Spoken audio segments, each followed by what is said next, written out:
ወንድ ልጅ ሀብታምም ይሁን ደሃም ይሁን ላፈቀራት ሴት በገንዘብ በኩል ሟች ነው። በገንዘብ በኩል ይማሟታል፣ እንደምንም ብሎ ይጋብዛታል። ጋባዥ እሱ እንደሆነ ኃላፊነት እንደተጣለበት ያምናል። እና አንዳንዴ ቀርቦ ማያናግራት ደሃ ትለኛለች፣ በቃ ምን ይሻለኛል ዝም ብዬ አፍቅሬያት ትኖር ይላል ከሩቁ። ሀብታም ከሆነ ደግሞ በሀብቱ ልክ ምናምን እውነት እኮ ፍቅር አፍቅሯታል እኮ፣ ግን ያንን ፍቅሩን በምን ይሸውደዋል? ባለው ገንዘብ ልክ ያደርገዋል።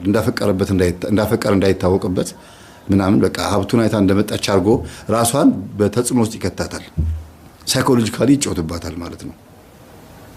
ይሄንን ግን መነጋገር ሪሊ የሆነው ፍቅር አይደለም። ትክክለኛ ፍቅር የያዘው ወንድ ልጅ አክብሯት፣ ከፍቅረኛ ጋር ትሁን፣ ከባል ጋር ትሁን፣ ከወንድሟ ጋርም ትሁን ምናምን የሷን መጎዳት ማየት አይፈልግም። በጣም በቃ ደስ የሚለው አይቷት ስለተመለሰ ብቻ ነው። መጎዳቷን ግን አይፈልግም።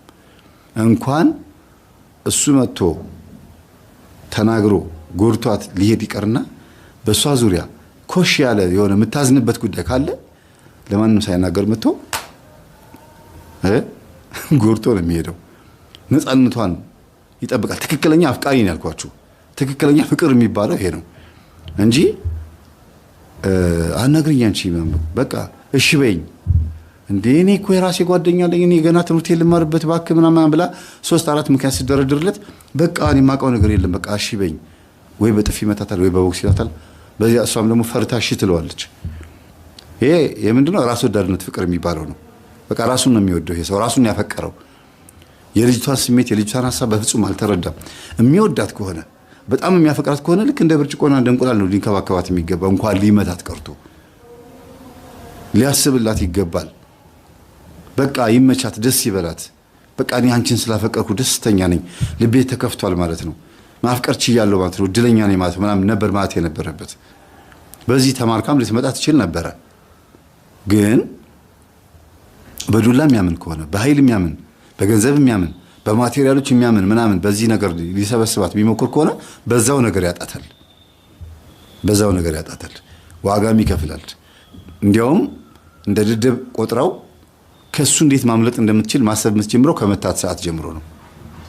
በቃ ይሄ ሰው ደደብ ነው ማለት ነው ብላ ራሱን ነው የሚያስበው፣ በቃ ስለ ራሱ ነው የሚያስበው ብላ ማለት ነው። እኔ ማቀው በቃ እንዳፈቀርኩሽ ነው እምልሽን እሺ በይ በቃ ነግሬሻለሁ ምናምን። ወንድሟም ቢመጣ አጎት አባት ቢመጣ ምንም አይሰማም። ግን ለሷ እንደዛም ሆኖ ግን ያው ማንኛውም ሰው መጥቶ እንደሚያፈቅራት ከተናገረ በኋላ አሁንም ደግሞ መጥቶ እንደሚያፈቅራት መናገሩ ያ እንደ መጥፎ ነገር ይታያል ማለት አይደለም። እሺ ኃይል እየጨመረበት በገንዘብ እያታለላት የሱ ለማድረግ የሚያደርገው ጥረት ነው ብላችሁ እንደሚያፈቅራት መናገሩ ግን ችግር የለውም። በቃ እንዲያውም የልቡ ንግስት አድርጎ ማስቀመጠው። አላያችሁም? ቬሮኒካን ያፈቀራት እግረኛው ሚዲያ ላይ እንዴት እንደሚናገር። ቬሮኒካን ወዳታለሁ አለ፣ ግጥምና ዜማ ጻፈላት፣ ዘፈነላት አይደል እንዴ? ከዛስ በቃ ፍቅሩን እየገለጸ ነው ያለው ይሄ ሰው በገባው መጠን ልክ ማለት ነው። እና ምን አለ? ካጠገቧ ባልለይ ደስ ይለኛል፣ ካጠገቧ ባልለይ ደስ ይለኛል።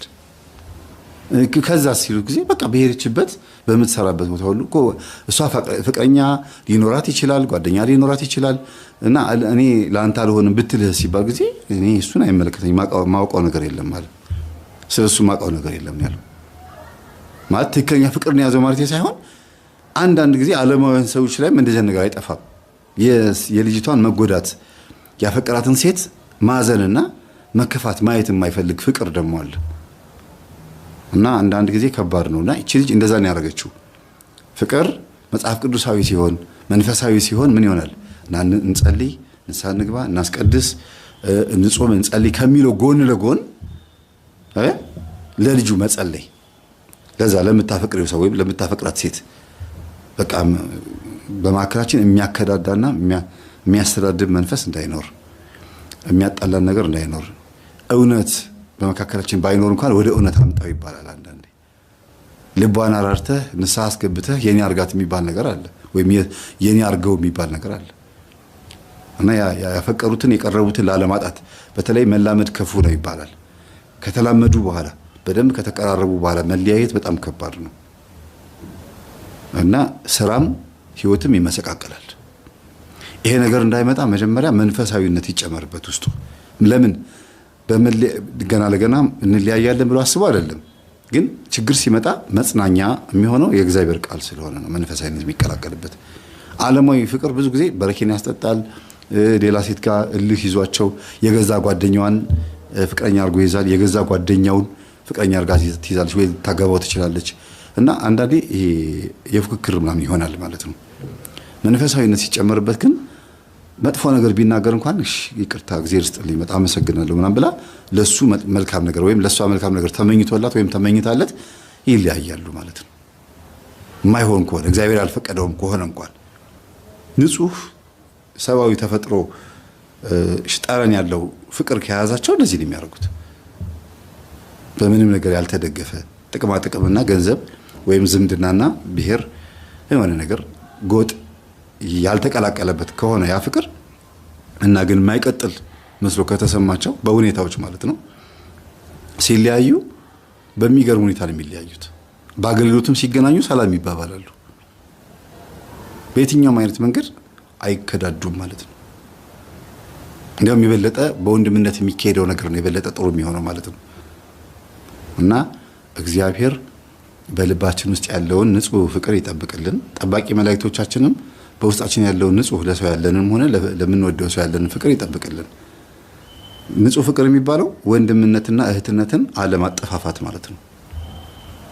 ፈጽሞ እርስ ታርጎ መተው ባይቻልም በላይሽ ላይ ቺት አርጎብሽ ከሆነ ወይም በላይሽ ላይ ቺት አርጋብህ ከሆነ ወይም አመንተን ማግጣብህ ማለት ነው አማርኛው የማገጠችብህ ከሆነ ወይም የማገጠብሽ ከሆነ እና አንቺ ግን አሁን ያለሽው ቤተክርስቲያን ውስጥ ከሆነ ታዝኝለታለሽ። ተወዶ አይደለም ነው የምትይው፣ ተይዞሎ ነው የምትይው። እየጠጣም እየሰከረም አስቸግሮሽ የተለያያችሁ ከሆናችሁ በከባልሽ ጋር ከልጆችሽ አባት ጋር ተለያይተሽም ከሆነ አንቺ መንፈሳዊ ከሆንሽ ወይም አንተ መንፈሳዊ ከሆንክ ታዝንላታለህ፣ ታዝኝለታለሽ እንጂ እልህ ይዞሽ ቆይ እሱንማ ምናምን አትይም። በመካከል ሶስተኛ ጉልቻ አለ እግዚአብሔር። ድስት የሚቀመጠው በሶስት ጉልቻ ነው። እግዚአብሔር ካለ ድስቱ አይደፋም።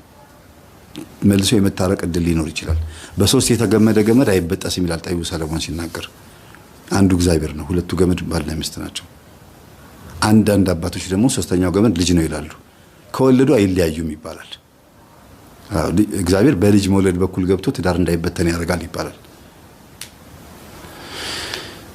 ይሄን ይመስላል። ሰላም ሁኑ። ግን ጻፉ፣ ኮሜንት ጻፉ። የዓለም ማዕበል እንዳይከተን ሲኦል አንተ አማልደን ሚካኤል፣ አንተ አግዘን ሚካኤል። የዓለም ማዕበል እንዳይከተን ሲኦል አንተ አማልደን ሚካኤል፣ አንተ አግዘን ሚካኤል።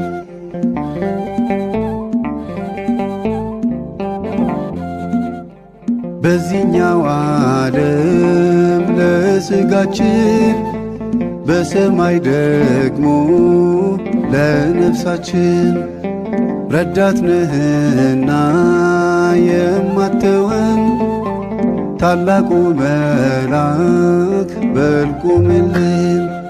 የዓለም ማዕበል እንዳይከተን ሲኦል አንተ አማልደን ሚካኤል፣ አንተ አግዘን ሚካኤል።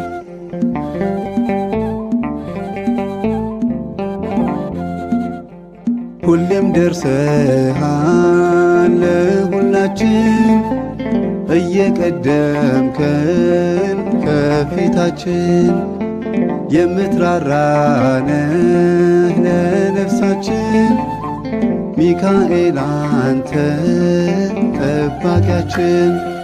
የዓለም ማዕበል እንዳይከተን ሲኦል አንተ አማልደን ሚካኤል፣ አንተ አግዘን ሚካኤል።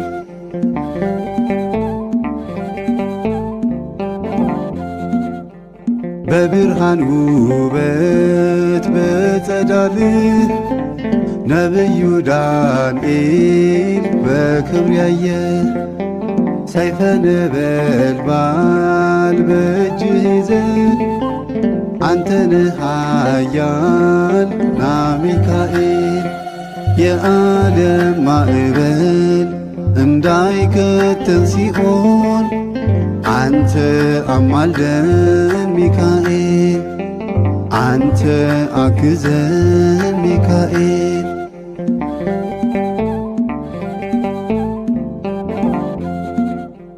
ሕዝቡን ስትመራ በደመና እየመገብክም ኅብስተ መና ብርቱ አገልጋይ ነህ ድንቅ ፋና የብርሃን አምላክ ሾሞሃልና የዓለም ማዕበል እንዳይከተን ሲኦል አንተ አማልደን ሚካኤል አንተ አግዘን ሚካኤል የዓለም ማዕበል እንዳይከተን ሲኦል አንተ አማልደን ሚካኤል አንተ አግዘን ሚካኤል